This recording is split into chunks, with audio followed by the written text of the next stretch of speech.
The go-to-market strategy side of it is the same thing with the hard sip and the hard seltzers. You recognize the demand for something like that and try to change to adapt to it. Because if you're going to continue to make the same products over and over again, you'll be okay, but you're not going to ever advance. You're never going to do better. So it's having the brand, a good strong brand behind it, helps out quite a bit with the products selling them. It's half the beer, half the brand. So.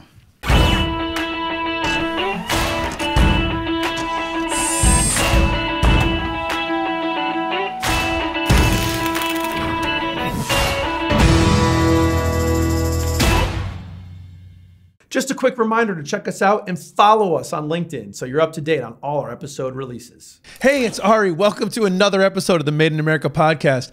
I am really excited to have Mike Larson on, co-founder of Alvarium Beer. Mike, thank you so much for coming on today. My pleasure. Thank you very much for having me. Well, listen, Mike, it's the Made in America podcast. So we start off with the same two questions. What do you make and why do you make it? So we make craft beer and craft beverages down at Alvarium Beer Company. And we make it to enhance the industry and bring a different flavor of product to the craft beer industry. Very cool. Well, I'm excited to talk about these beers. Maybe I'll get to taste some at some point too. Can you talk a little bit about why you did it? I mean, you haven't been in the beer industry for your entire career. Maybe kind of share with the audience, how'd you get started and why this? Yeah, I said early 30s, working the corporate grind for 10, 12 years already at that point. And decided to say, I'm going to try to do something for myself. My different family members of myself are been in their own businesses, so I had a little bit of that entrepreneurial bug inside of me kind of building up. So I kind of partnered up with a few people at that point. I was homebrewing on and off since I was 18 years old because couldn't buy it, so might as well make it. Make it, there you go. So it had some little bit of background on it, and a few partners I had. We started and formulated a business, worked at it, and started Alvarium Beer. So just before we get into some of the specifics on that point, you had a manufacturing background even before you sort of started manufacturing beer, which is sort of how I'll describe it on the podcast. I wonder if maybe you could talk a little bit about what were you doing? So we're coming up on almost 5 years of Alvarium this summer. Yep. So sort of talk about what you were doing, in the manufacturing space beforehand, and maybe connect that to helping you kind of get this off the ground. Yeah, so straight out of college, came to be a manufacturing engineer. So it's working with your hands. You're on the shop floor working around. You're not just behind a desk the entire time. That career kind of evolutionized over the time, anyways. Where became kind of a manufacturing lead. You learn a lot about the principles of lean manufacturing and taking all those ideas and concepts and moving them over to a brewery was seamless to a certain standpoint. No matter what it is in manufacturing, everybody's making a widget. Mm-hmm. The widget is an aerospace part. It could be a bearing. My widget is craft beer. So, which tastes a little bit better than ball bearings, I think. A little bit more than that. Yeah. So, transitioning a lot of the same concepts over to a manufacturing environment from, aerospace to craft brewery. A lot of those same concepts played well with each other, and I was able to implement a lot of the stuff I've learned in the aerospace realm over to the manufacturing of craft beer. So talk a little bit, just want to talk a little bit about the beer itself, and then we can maybe get into sort of the location and the marketing, go-to-market strategy and all that stuff. But, there's a lot of beers out there, and you talked about sort of bringing a new flavor and a new vibe. Yeah. I think I used the word vibe, but we'll leave it out there. Maybe you could just sort of talk through. I know a lot of people listen and don't watch, but for those of you for those that can't see, we've got about 10 cans of beer on the table. Maybe you could sort of talk through some of the flavors we have here and what kind of your take on craft brewing is. Yeah, my take on craft brewing is trying to make something that's a little bit different, but still very relatable to everything, because everybody has a beer and like, I love this beer, and then try something else. I'm like, I wish I had something that tasted similar to this, but the other side of the sell point of the beer itself is the branding. Branding is very important to us. I mean, people that are listening, you can't really see too much. Our cans are very bright, they're vibrant, they tell a story. So it's more than just like, hey, I make craft beer, I'm going to throw it on in my brewery right here. You got to kind of tell a story with each individual product, and make it a little bit different. So what do we got here? So can maybe walk us through sort of the product. So we get two of our core brands here, which is Fresh, PHRESH, so a little bit different on that end. That is kind of evolutionized into our flagship product. Honey Shot is our next big double IPA. That one there is kind of like the next version up. Uses two different style hops in that one. Or a single hop in that one, two different hops in the first one. We also infuse honey into it, which we can get into the story of honey in New Britain. Yeah. Because there's a whole story about our brand behind it and why we chose New Britain specifically. And then we got a new product that just came out last week. It's called Moon Rocks. It's a big triple 10.2% holy moly IPA. Infuses three different hops, two different styles. You have cryo hops, you have resin oil hops, and then you have normal pellet hops inside of that one as well. Moon Rock. So is Fresh PHRESH a nod towards fish? Could be a little bit in there. Little psychedelic colors on the front of it. Yeah, so I noticed picked up on that. So that's a New England IPA, and you think that's kind of been your claim to fame initially? Yeah, that's everybody that sees Fresh that's pretty much in every liquor store that we go to, every bar, restaurant. The bright, vibrant colors of the can.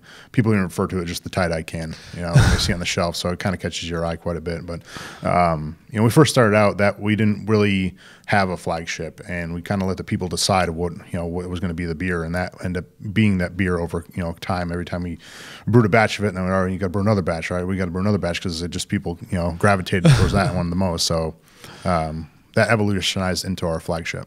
Is it important, you think, to sort of have that initial hook beer to get people kind of into it and then maybe try and expand their palate into more Alvarium stuff from there? That sort of... absolutely. So Fresh is a very low to no bitterness IPA. It's got huge notes of citrus, papaya, and grapefruit to it.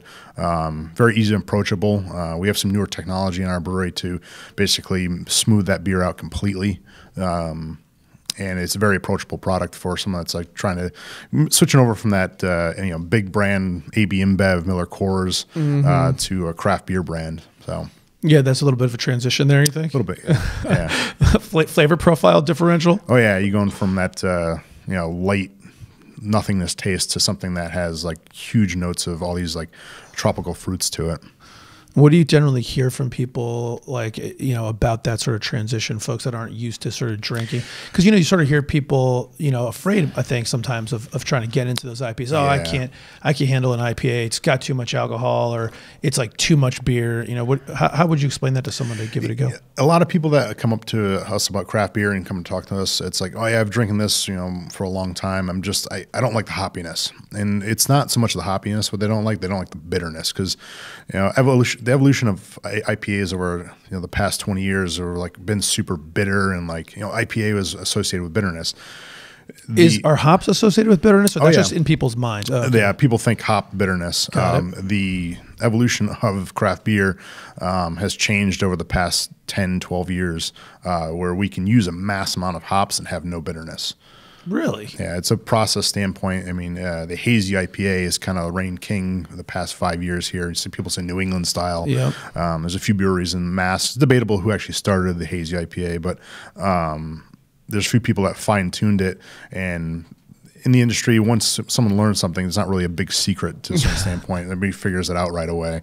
People think IPA now have to be hazy. And then once again, there was a time where an IPA was crystal clear.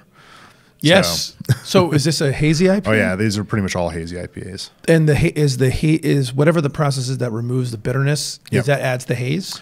No, not so much. There's like protein haze inside of it. It's just a point where we add our hops during the boiling process, or even the conditioning process of hopping these beers. I mean, back 15 years ago, you used to put a couple pounds of hops in 1,000 gallons. Now we're putting 150, 200 pounds of hops in 1,000 gallons.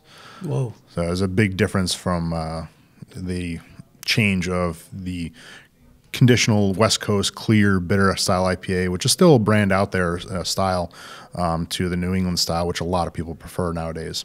Yeah, the New England style is huge. I mean, travel a little bit anywhere. I mean, they're talking about New England style IPAs all over the place. Yeah, of course, if you go to the West Coast, they don't really like referring to the New England style. They call it the hazy IPA. They're trying to. So now, I don't know if you remember the East Coast West Coast rap battle. Now it's the East Coast West Coast beer battle. It was pretty prevalent for a couple of years. It's kind of smoothed out a little bit now, but yeah, between people out, out west, Colorado, California, stuff like that.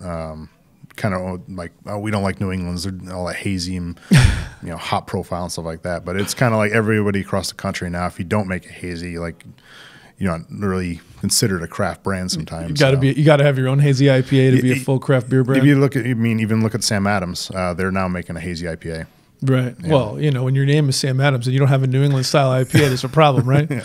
So what about the 6-pack, that we've got up here? So that's got some interesting, certainly some interesting packaging on it. It looks like some interesting flavors.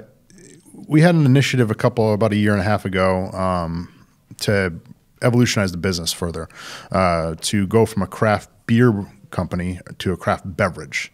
That being anything craft that is an alcoholic concept. This is the next step inside of it. It's called Hard Sippin'. It's our low-calorie hard seltzer out there. Obviously, the market is flooded with hard seltzers. But you don't say. Yeah, it's almost to be a little too much with brand confusion out there. This isn't like a massive seller on our end, but it's another option for someone that comes into our tap room or to go. Someone that a big, large group of 20 people come in. There's always going to be one or two people that are like, I don't like craft beer. I'm not big. I think they're either drinking wine or cider. So this is the kind of our next step into it, to offer another product out there that is still craft but not beer. So we basically refine the seltzer itself. We add different flavoring aspects. We kind of went with the split fruit thing. So each of our brands are going to have two different style fruits inside of it. We have a cherry lime, blackberry raspberry, and a blueberry lemon. So kind of the branding kind of symbolizes that as well. Wow. So is there similarities between creating a hard seltzer and a beer? It's actually still a fermented beverage. So we're fermenting sugar water basically, refining it, cleaning it up, and then we're adding our flavoring aspects to it. So it's still, with the, which is now called the Trade and Tax Bureau. It's not really a distilled beverage. It's more of a fermented product. We're still using yeast to attack the sugars to generate alcohol. So if I drank it, would it taste like, if I've had a hard seltzer before, not obviously it's going to have unique flavors, right? Because the double fruit, whether it's the cherry lime or the blackberry lemon, so that's pretty unique actually from my experience. Not that I'm a hard seltzer connoisseur by any stretch, but the process is the same. Like flavor, like the texture profile would be what I'd be experiencing. Yeah, you're almost consistent of the same feel of water. So it has we ferment down to the same gravity level as water, more or less, versus on the scale of things, 0 more comes down to it on the viscosity and texture of it. But it still has like about 4.5–5% alcohol to it. And then we said flavoring aspects add that little boost to like give your taste buds all the similarities of it drinking a cherry lime beverage. So all the joys of a cherry lime beverage with a 5% alcohol to boot. Yeah. So when you're kicking this thing up, and maybe someone at one point could get a glass so we could like pour out one of these things and see what it looks like.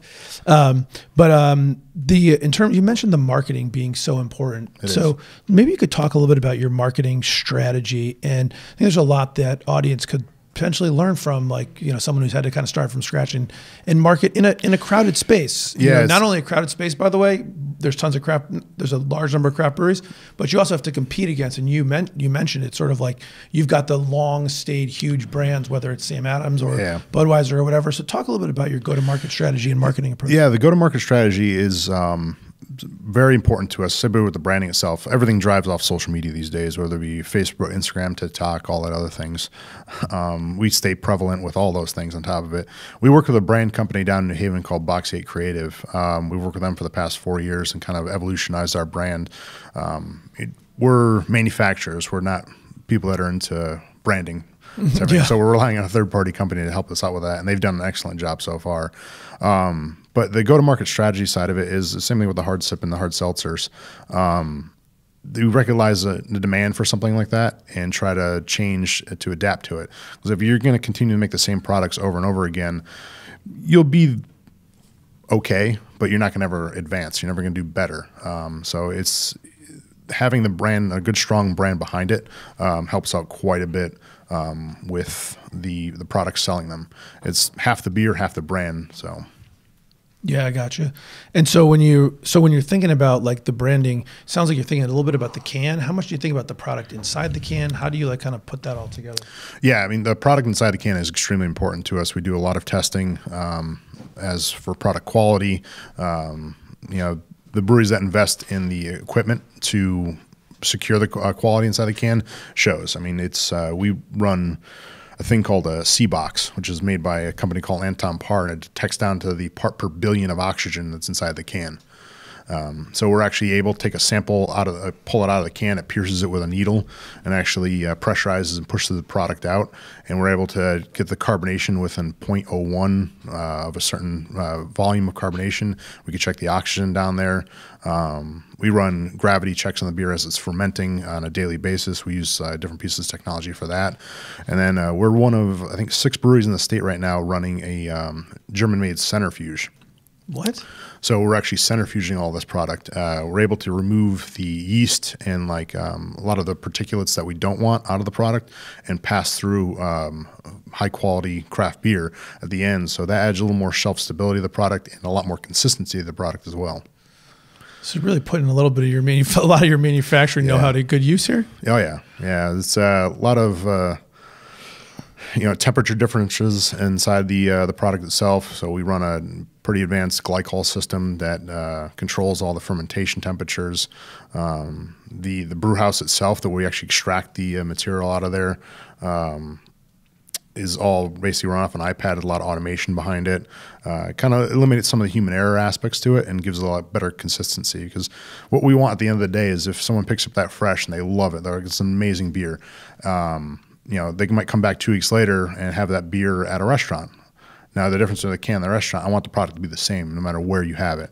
And so being consistent with the product is very important. Yeah, I can imagine from a marketing standpoint and from just a customer service standpoint, yeah, you want someone to be able to count on that experience, right? Which is something that they're not going to get the flavor from the big brands, but they're going to get that. No. They're going to get that consistency all the time. So it's a great matchup to that.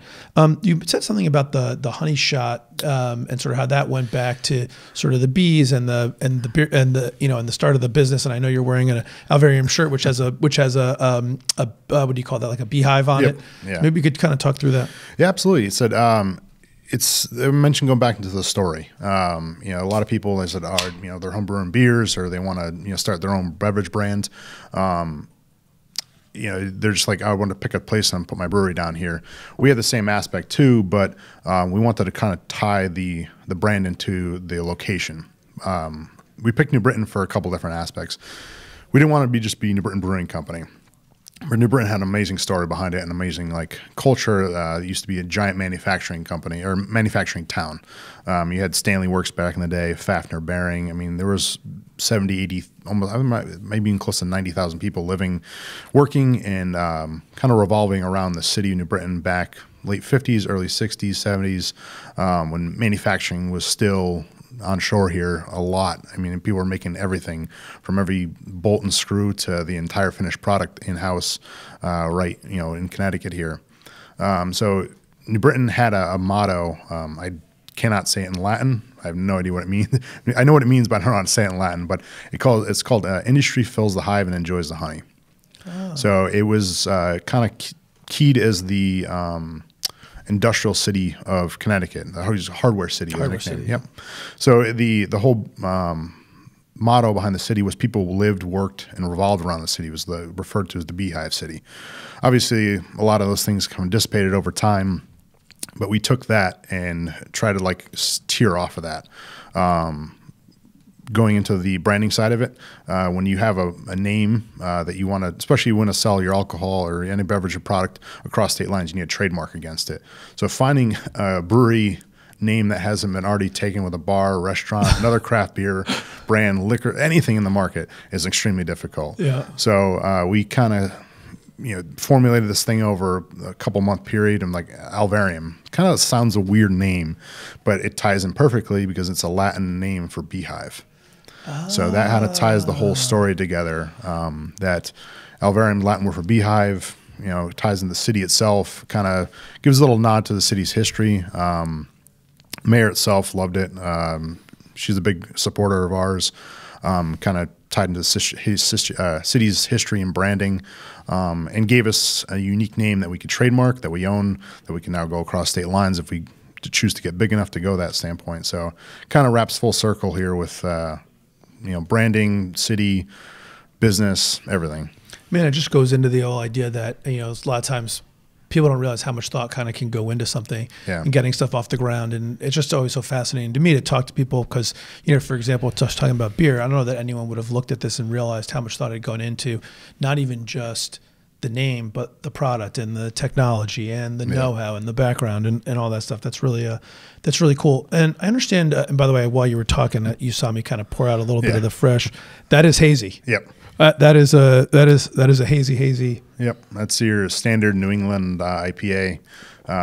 Big thing about ours, if you look at a lot of smaller craft breweries, there's no particulate inside that product. You could pour the can start to finish. You want to have yeast settlement inside of it, and it adds a stronger stability to the product. Yeah, and it does have you mentioned sort of notes of fruit. Yep. Which you can absolutely pick up through there and definitely goes down smooth. So let's talk a little bit about your go-to-market strategy because I know it's a little bit. I think it's unique or certainly different than I've seen. So maybe you could sort of talk through how you guys are going to market with the product and how it's different and why you decided to go that way. Yeah. So on the back end of the business, we spent the first couple of years as kind of a brew pub, like building the name and the brand behind it. We didn't just distribute the product right from day one. We took about 6 to 8 months just kind of building the name, having people come to our location. You can only get the products at our location, our tap room itself. And then we started small with like a few local restaurant accounts. So people started getting the name, talking about it a little bit more, and with the restaurants and bars putting it on draft only.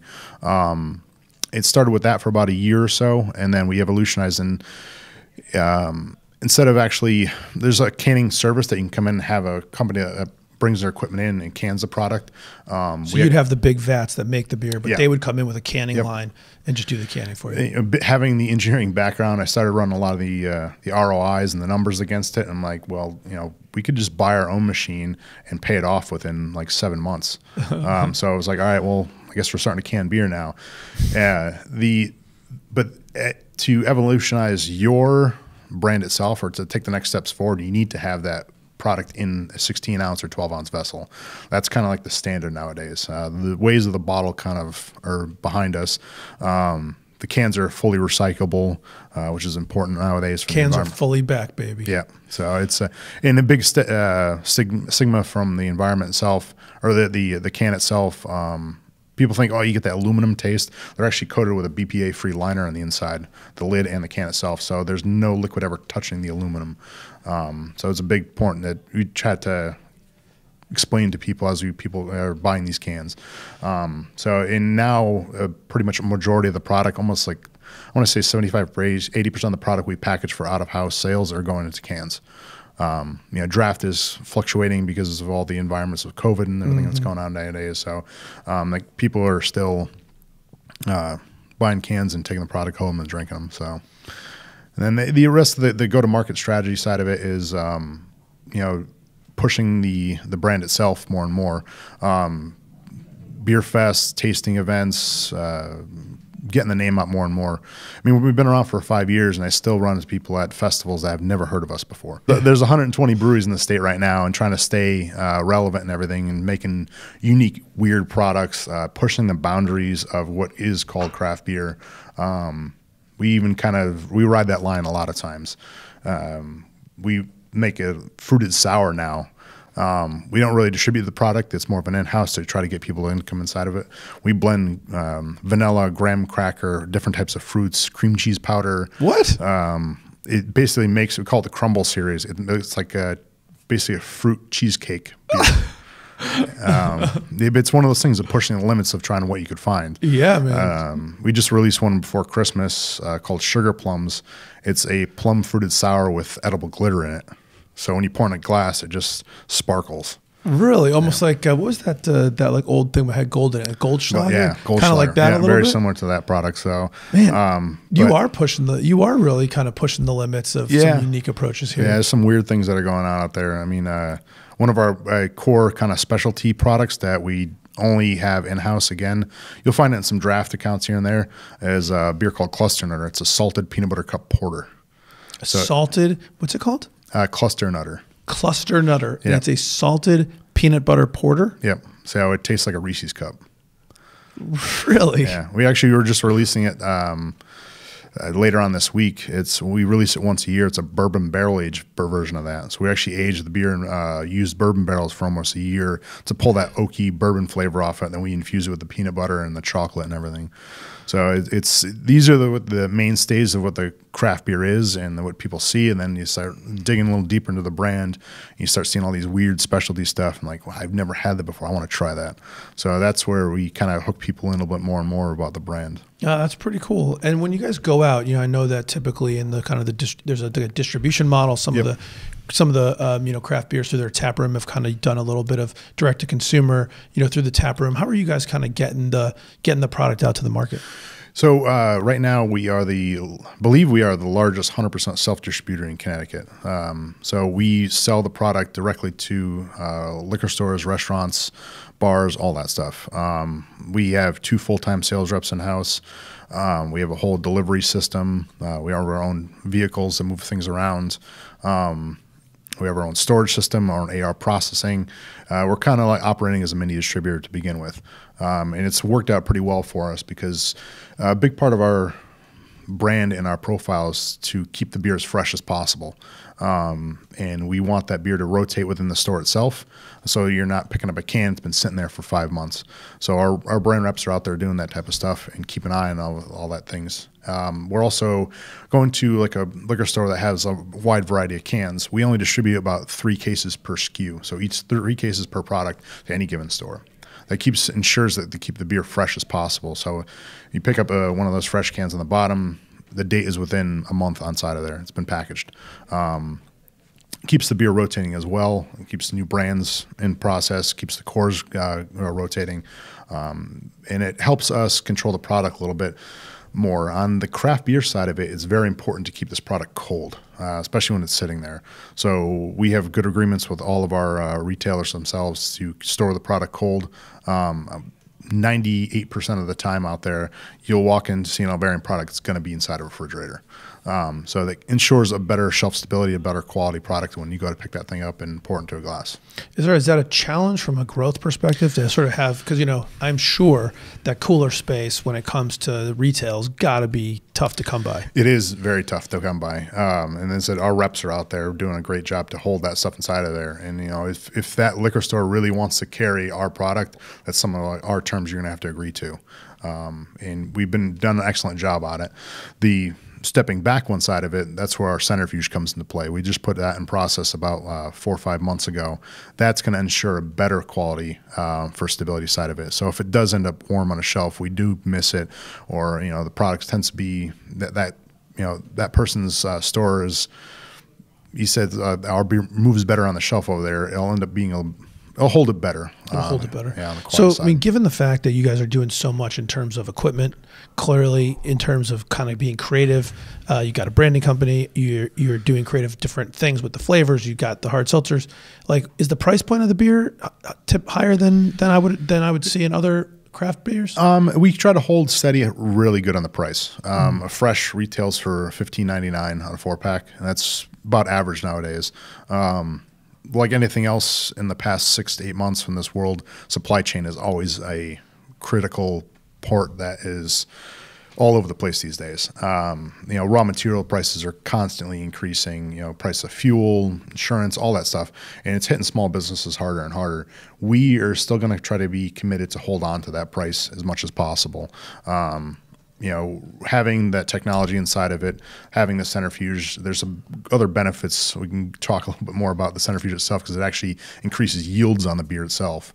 So that we're getting more product out of the same volume that we were getting from before, so we're able to keep that price still holding steady. Right. So that's actually going to also help you with any supply chain issues too, right? If you're going to get more yield from the same amount of raw material, that's going to help quite a bit. Yeah. What's the biggest strain on your supply chain? Are we having hops challenges? Like hops aren't too bad because a lot of stuff is grown here. Yeah. Malt is another big one. It's directly dependent on the environment itself. Malt right now, because the meat and produce market, specifically meat market itself, all the grain that was grown in the Midwest and Canada, they're finding it more profitable to sell the grain to feed farmers than they are to convert it to a beer malt. So that's driving the price up a little bit more. The environment of like Canada itself, we saw a lot less rain last year. So we're looking at a 10% decrease in efficiency along with the price increase itself. So those things can pile up. Harder to get and more expensive. Yeah. Right. Aluminum. That's another big thing about us. Aluminum cans. There's only a few manufacturers in the U.S. that make aluminum cans.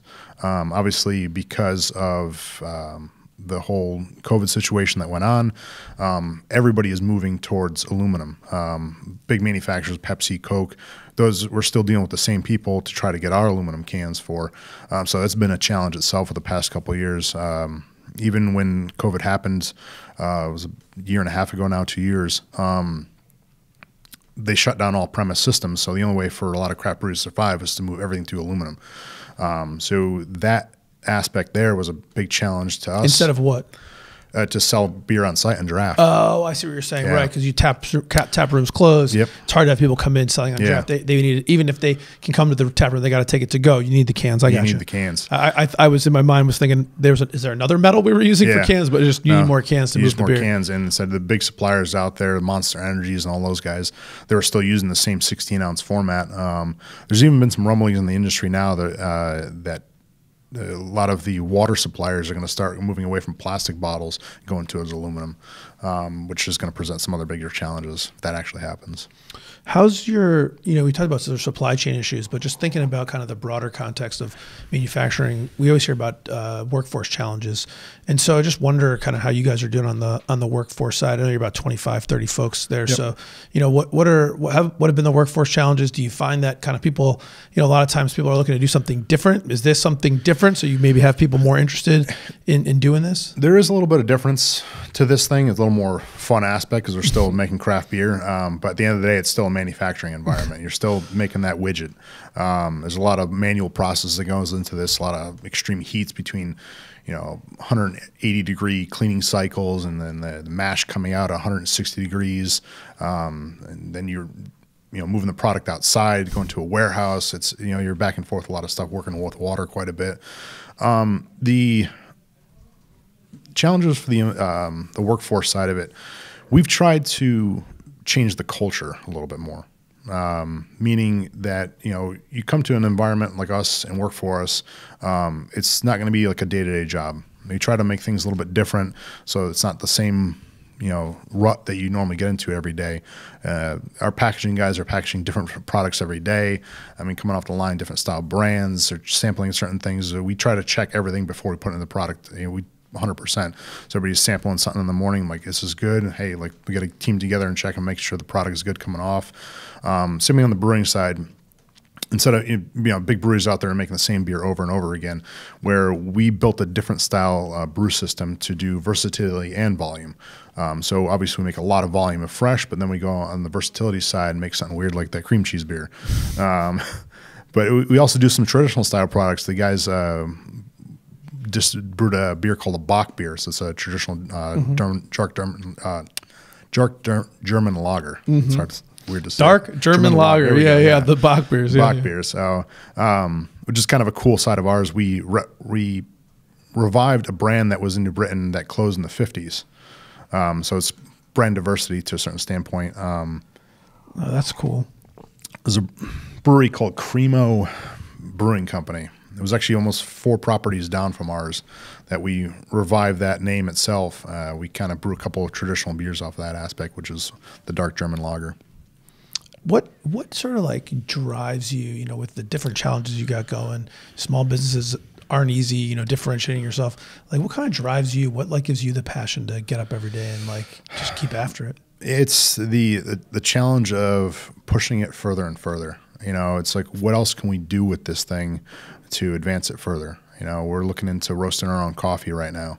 Having our own coffee brand side of it, and then infusing those coffee products in some of our beers, making a nitro non-alcoholic cold brew. the next thing is possibly hard cider. There's a whole other aspect of fermenting hard cider, and then you work in the next realm, possibly distilling. Using our brand power that we've built over these past couple of years to, what else can we do with this thing to keep it going, evolutionize the business further, expand the name itself. It's something. I go out to Colorado and having a beer at a bar, someone hears my name, that would be amazing to have that. So. It's what else can you do with this stuff? It's kind of like it's limitless to a certain standpoint. When it comes to the styles we make or the style boundaries we push to what is considered a craft beverage nowadays. Man, that's really cool. Look, you've done a lot in a short period of time.